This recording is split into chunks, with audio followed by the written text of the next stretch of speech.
इसमें जो है ये जो किट है इसमें हमारे पास स्टैंडर्ड्स होते हैं और रिएजेंट होता है। ये इसका रिएजेंट है स्टैंडर्ड सोल्यूशन।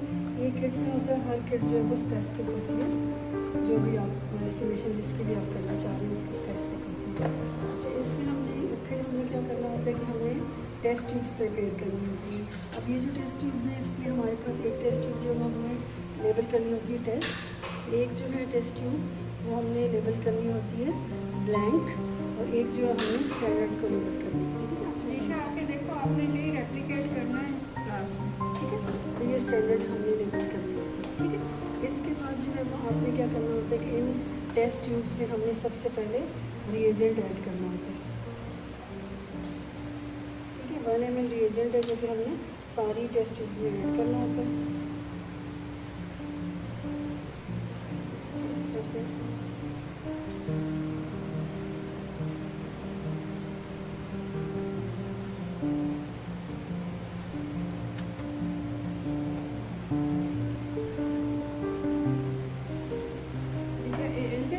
वेवलेंथ भी चेक करते हैं, ALP।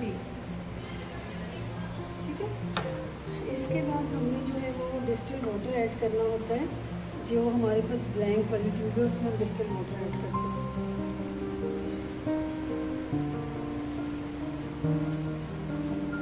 ठीक है, ब्लैंक में तो हमारे पास क्या क्या हो गया, रिएजेंट और डिस्टिल वाटर हो गया। ठीक है, अब जो है हमारे पास टेस्ट वाली जो ट्यूब है उसमें जो होगा हम पेशेंट सैंपल ऐड करते हैं। ठीक है,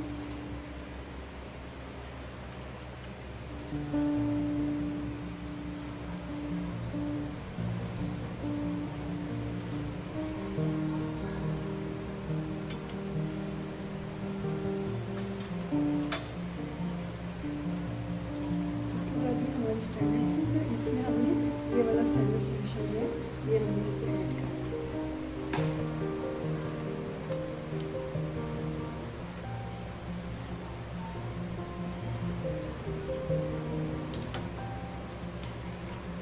हर दफ़ा हमने नेगेटिव यूज़ करनी होती है, हर दफ़ा टेम्पर को डिस्काउंट करना होता है। इसके बाद जो ये हमारी चीज़ जो रेडी हो गई है, फिर ये हमारे पास स्पेक्ट्रोफोटोमीटर है। स्पेक्ट्रोफोटोमीटर जो है ये फोटोमेट्रिक प्रिंसिपल का होता है, और ये इसकी जो है LED है, और ये इसकी जो है डिफरेंट कंट्रोल पैनल जहाँ से हम डिफरेंट कमांड्स इसको दे सकते हैं इसको। ठीक है, और इसके बाद जो है ये इसकी क्यूबिट्स है।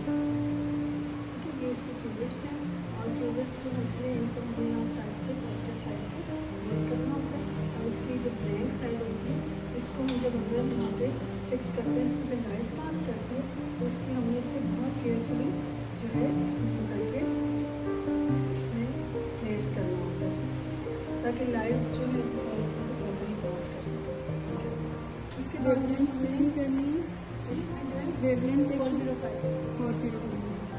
ठीक है, इसमें जो है हम इसमें अपना जो है ये टेस्ट जो हमारा सैंपल है वो हम इसमें ऐड करेंगे,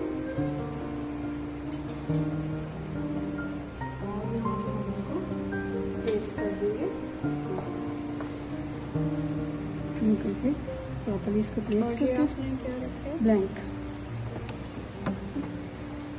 ये हम इसके बाद यहाँ से फोटोमेट्रिक के क्योंकि प्रिंसिपल पे है तो हम इसे नंबर 3 पे यहाँ पे 3 पे प्रेस करेंगे, और यहाँ पे हमारे पास वेवलेंथ आ जाएगी। ठीक है, फिर यहाँ पे हमारे इस वाली मशीन में गो टू वेवलेंथ यहाँ पे लिखा हुआ, तो हमने इसकी 405 सेट कर लेनी है।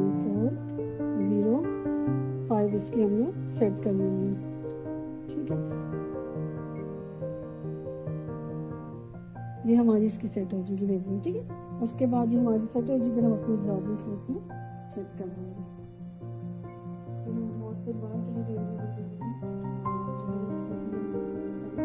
ठीक है,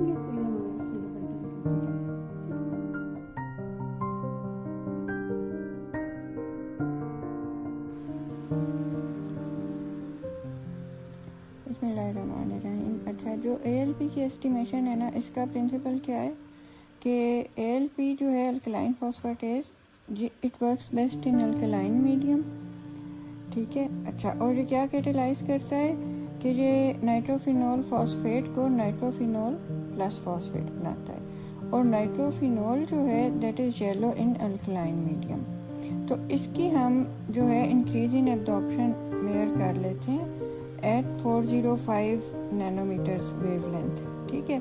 और जितनी इंक्रीज इन एब्जॉर्प्शन है उसका मतलब है उतनी ALP एक्टिविटी है। माइक्रो लैब में क्या है कि आप सैंपल लेंगे, ठीक है, उसको वाटर से कैलिब्रेट करेंगे, बाकी जो किट में दिया हुआ है रिएजेंट वो उसमें ऐड करके तो उसको आप माइक्रो लैब को स्विच ऑन करेंगे, कैलिब्रेट करेंगे पानी से पहले, फिर जो है वो ALP टेस्ट सिलेक्ट करेंगे और फिर जो है वो उसका रिएजेंट प्लस जो सीरम का सैंपल है वो उसमें ऐड करके उसमें ट्यूब में और जो है वो स्टार्ट प्रेस करेंगे तो ये ऑटोमेटिकली मेयर कर देगा उसकी एब्जॉर्बेंस, ठीक है।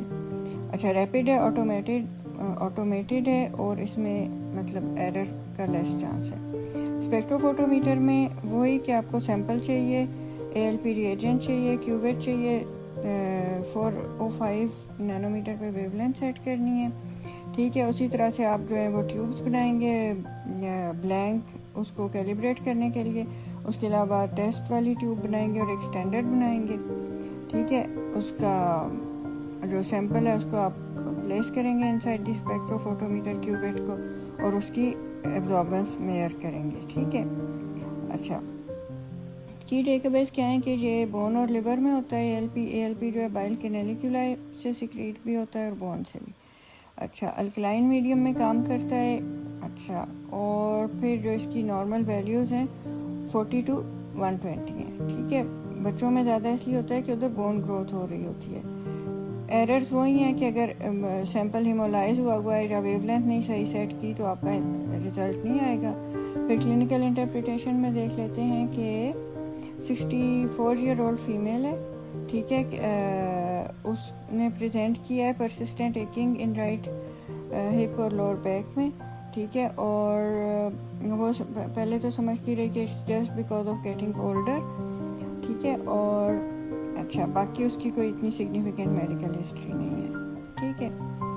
अच्छा, फिर इसका ALP जो है वो आप देखें कि 420 है, रेस्ट है, नॉर्मल रेंज थी 44 to 147। एस्पार्टेट जो AST है नॉर्मल है, ALT नॉर्मल है, GGT नॉर्मल है। इससे आपको क्या क्लूज मिल रहे हैं कि अगर तो GGT भी रेस्ट होता है तो उसका मतलब होता है कि ये बाइल कैनेलिकुलाई से सिक्रीट हो रहा है, क्योंकि GGT भी लिवर का एंजाइम है। तो लिवर के सारे एंजाइम्स नॉर्मल हैं, तो इससे आपको क्या क्लू मिल रहा है कि ये बोन ओरिजिन का ALP है, ठीक है। बाकी इसकी कैल्शियम और फास्फोरस भी नॉर्मल है।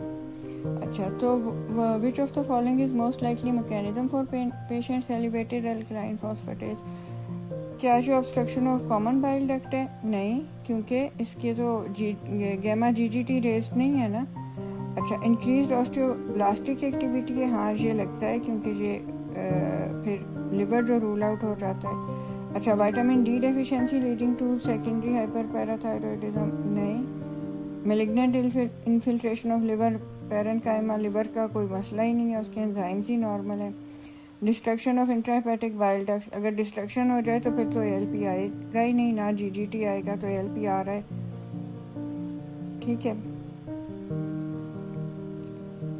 अच्छा, तो आइसोलेटेड आपके पास ALP एलिवेशन है तो उसका क्या मतलब है, ये बोन से आ रहा है, ठीक है। और बोन में क्या है कि जब उसकी रीमॉडलिंग हो रही होती है तो